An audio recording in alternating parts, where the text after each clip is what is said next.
welcome to the Palamity Kitchen. I'm Laura. I'm Tamika. And we are here to give you the first of many to come how-to videos. And today, Tamika, we are making traditional German egg noodles called Spaetzle.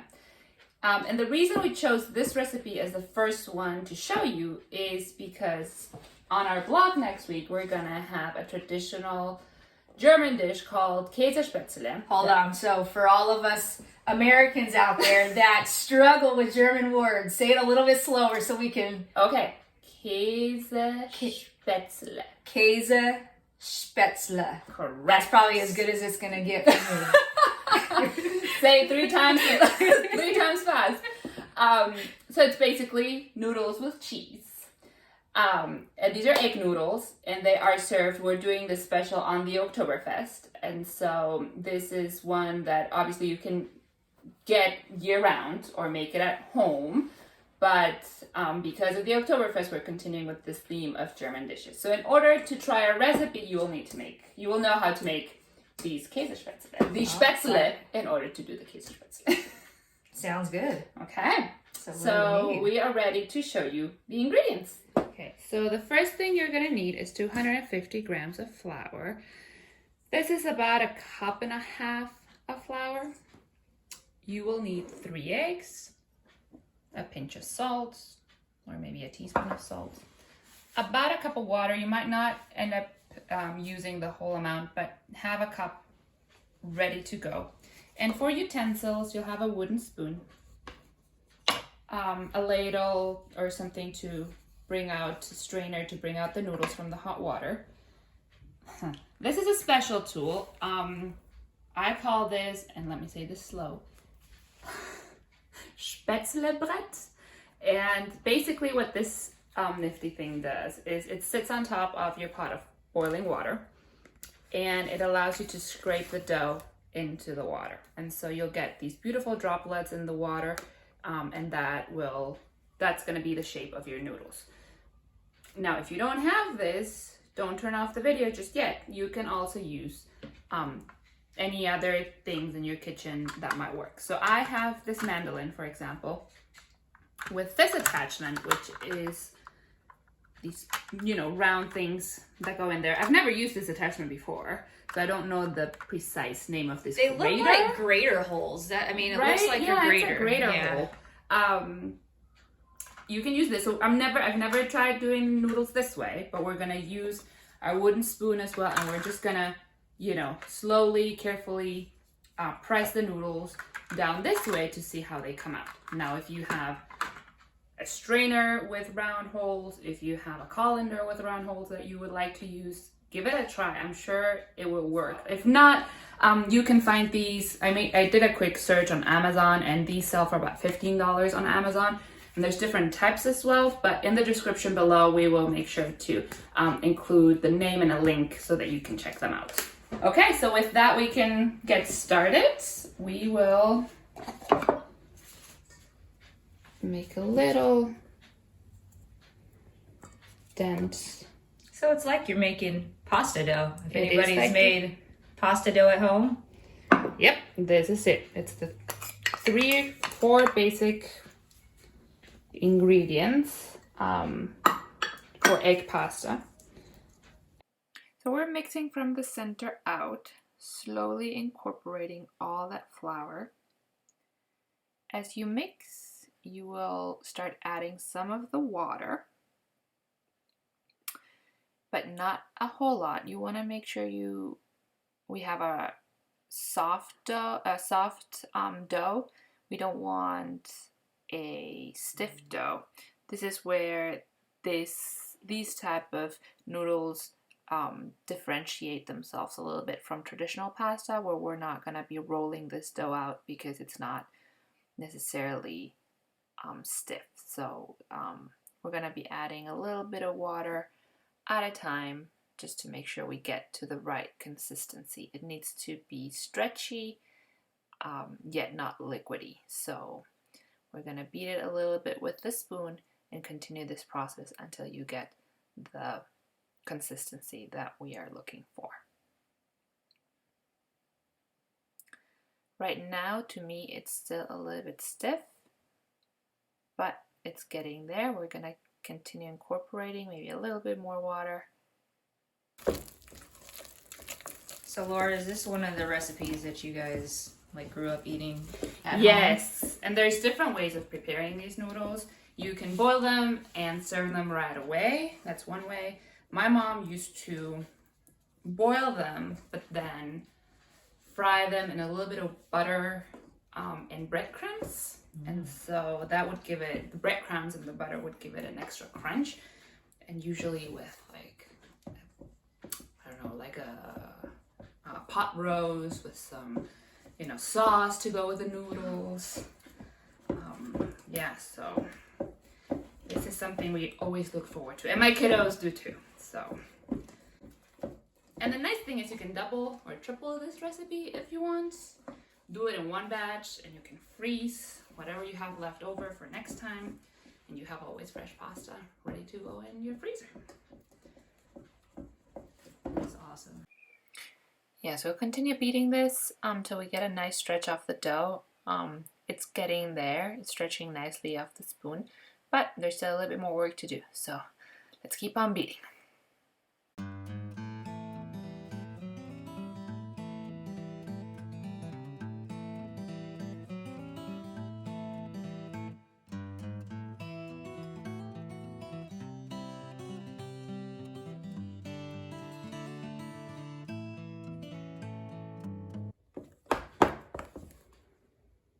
Okay, well this is about ready. And we're just gonna wait for the water to boil. So we forgot to mention, you will also need a pot of boiling water. This has about 3 quarts of water in it with some salt. And if you're not gonna use your noodles right away, make sure to have a pot of ice cold water or a bowl of ice cold water. That way, when they finish cooking, you put them straight into the cold water, and that stops the cooking right away. And that's the best way to just store them, put them in the freezer or in the fridge for whenever you're ready to use them. With that, we're ready to get started. So I'll put this water away. And we have our pot of boiling water. We're letting it come to a rolling boil, but it's getting there. And I will demonstrate using my Spaetzle bread first. So this, as I mentioned, plops straight into the pot. Oh, and I just noticed it has like ridges, so it actually will fit like a will, larger pot. Yeah, it fits different size pots, which is nice. That's cool. Let's grab some dough. And that's just a dough scraper that you, does it come with? It comes with a tool. Okay. It's just a dough scraper. You can use a bench scraper. You can use a stiff spatula. I tried it once with a silicone spatula and it didn't work that well. Because you need something that will actually get that dough through those little holes. So that's basically what you do. You go back and forth, pressing the dough down, and it'll fall as little droplets into the hot water.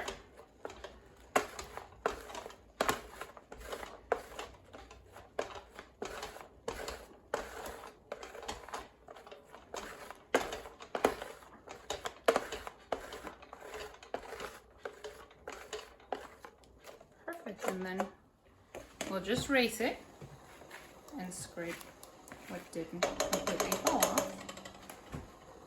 And that's it. Now the noodles, we're gonna stir a little bit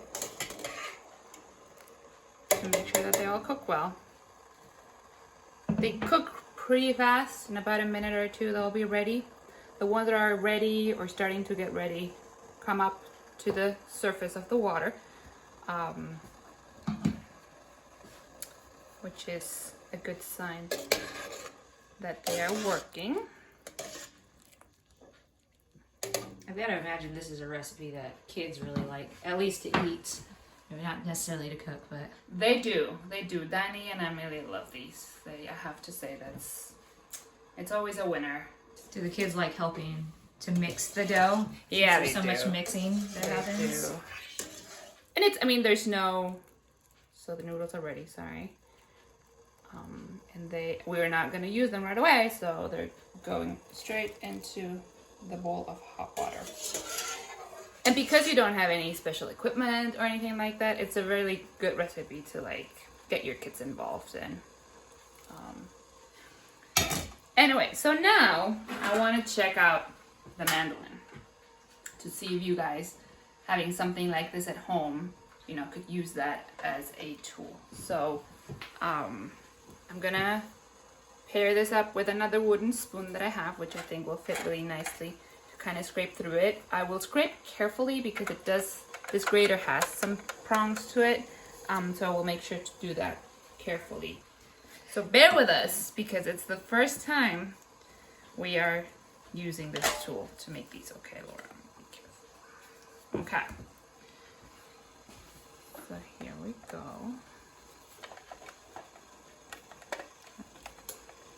Like I said, the idea came to me as I saw this, and I like the fact that you can also sit it up high in the pot.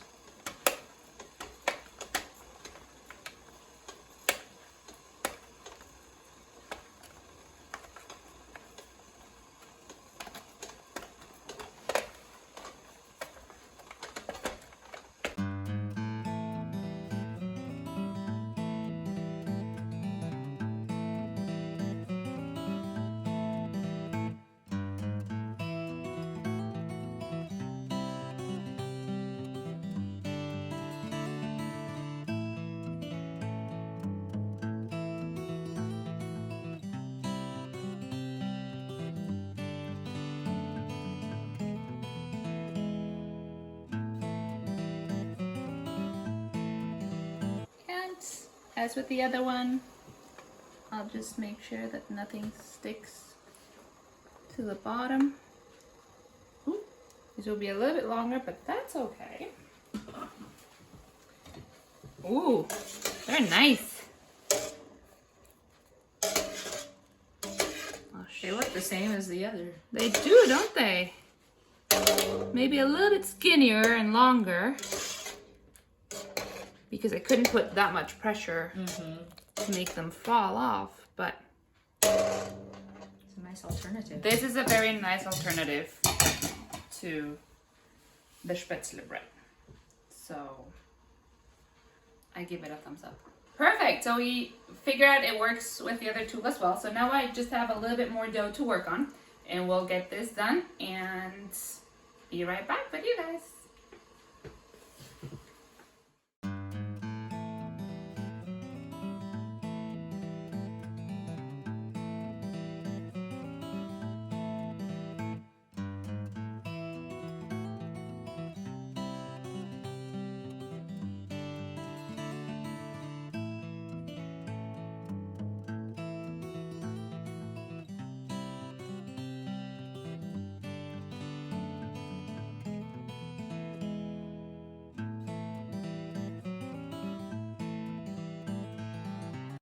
All right, so I'm gonna give this a try, see if I can replicate the American making some German Spaetzle. There you go. See? There you go. All right. It's actually very easy. Right? It doesn't take a whole lot of effort. There's something zen just about Scraping. Yeah, absolutely.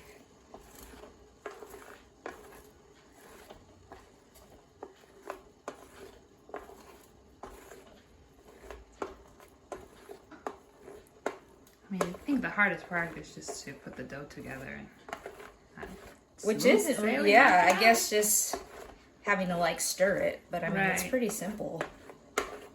I like that, you know, you start with the ingredients, but it's not exact, like you just are watching and kind of telling by the texture to know when it's ready. Yep, absolutely. Allows you a little creativity in the kitchen. So am I flipping this over now? You can. I think you're done. And then you just scrape it in there. All right. We'll put that to the side. There we go. Stir it up. That's very easy.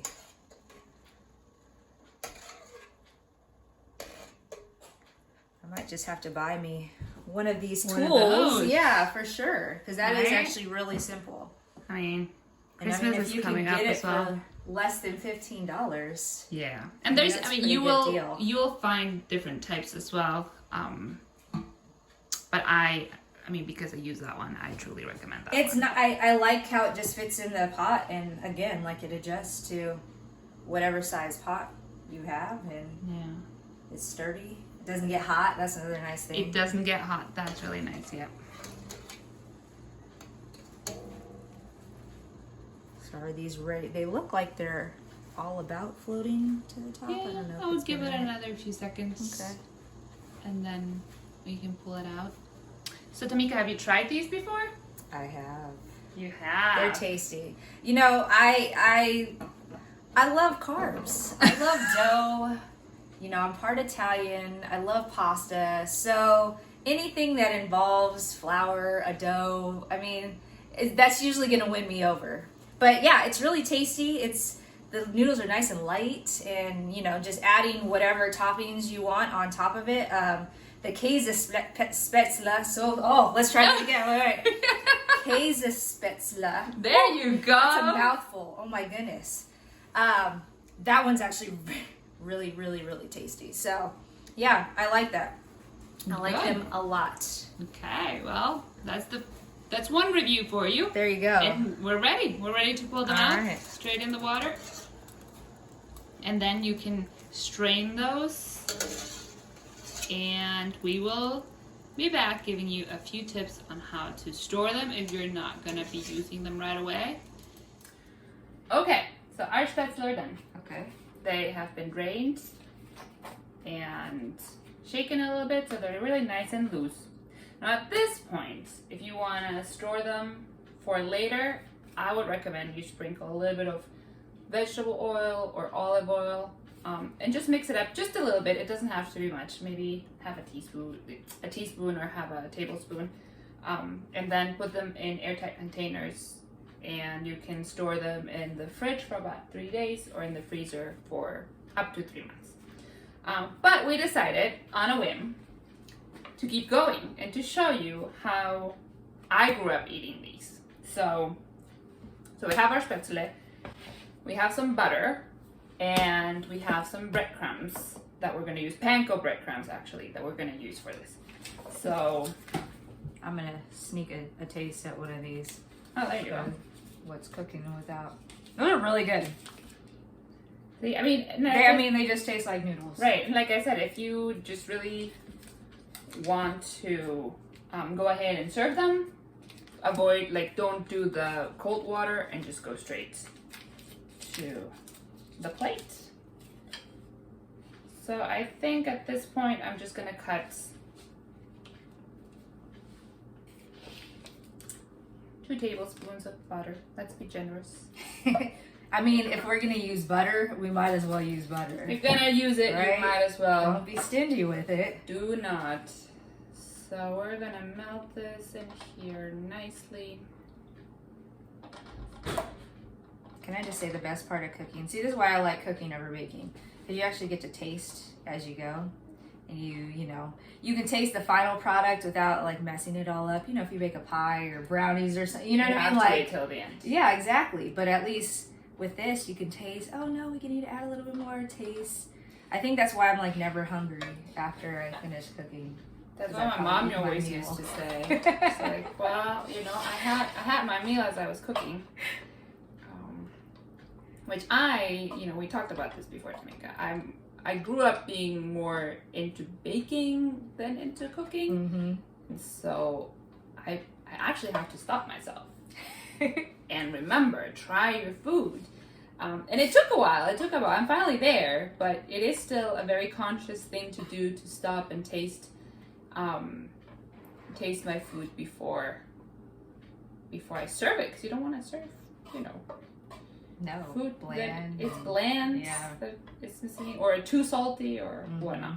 So. I think that's my kid's favorite part too, is the cooking part, because you get to taste. Although I will say, you know, when we bake, I still do taste. I'm still alive. I haven't died from like salmonella or something, but I do still taste. I'm like, I want to know what it's going to be like before I put it in there. And I let my kiddos. Yeah. Oh, the spatula, the bowl. The bowl. It's their favorite thing. The whisk. I mean, everything. Yeah. It's fine. You know. I mean, it was my favorite thing growing up too. Absolutely. That, you know, chocolate batter filled spatula. Yeah, that's what you look forward to. Like, forget the cake or the brownies. I just want to lick the bowl afterwards. That is the truth. Okay, well that butter is almost completely melted.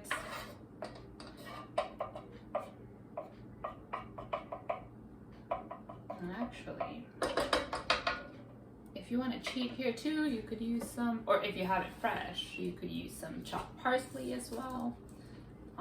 I always have dry parsley just in case in my cupboard, but if you have fresh one, that works too.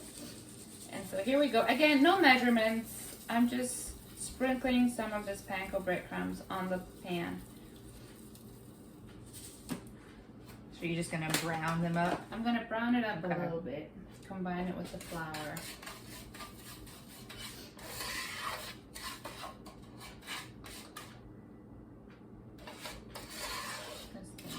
Warm up a little bit. So we have toasted the breadcrumbs. They look good. And now, time for our special guest of honor. Yum. Listen to that sizzle. That's the best. Sorry. And so now we just basically coat them in it. In that butter. So you're speaking my language. Butter, pasta, breadcrumbs. I mean, what's not to like, right? Yeah, absolutely. What is not to like?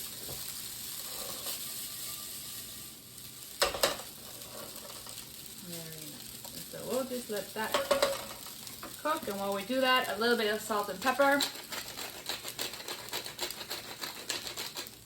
to just season it.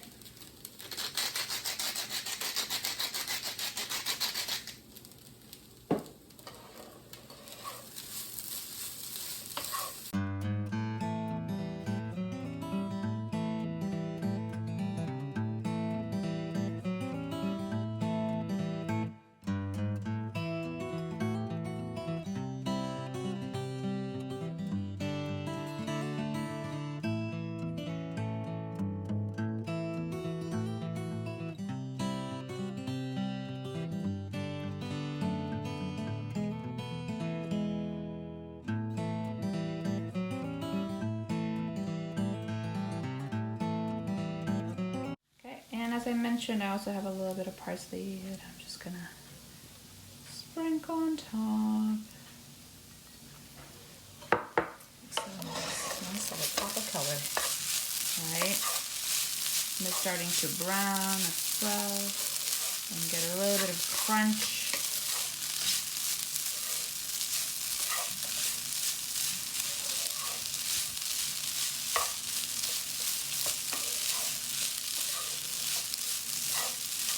Ooh, you know what would go good with this? Like a mushroom sauce. I was thinking bacon. Ooh, bacon too. Bacon goes well with everything. Okay, so that's it. We're about ready. Ready to plate and give it a taste. Yes, let's taste it. Yes, so what we did is just basically, let's show them.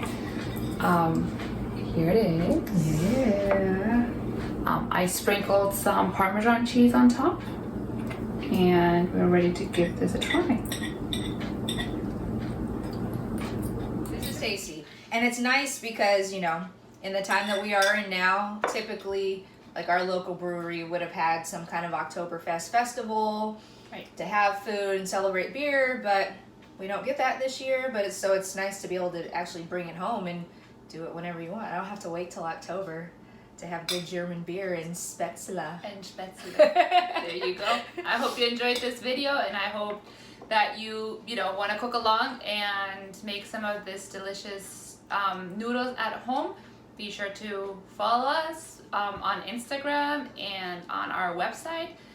We're at Palamity LLC on Instagram and palamity.com on the web. And if you make this recipe, make sure to tag us, share it, let us know that you've made it and how much you like it. Absolutely. We'll see you next time. Bye, guys. Bye. Morning instead of cheers or salud. Prost. Prost. Prost. All right. Cheers. That's tasty. Good, huh?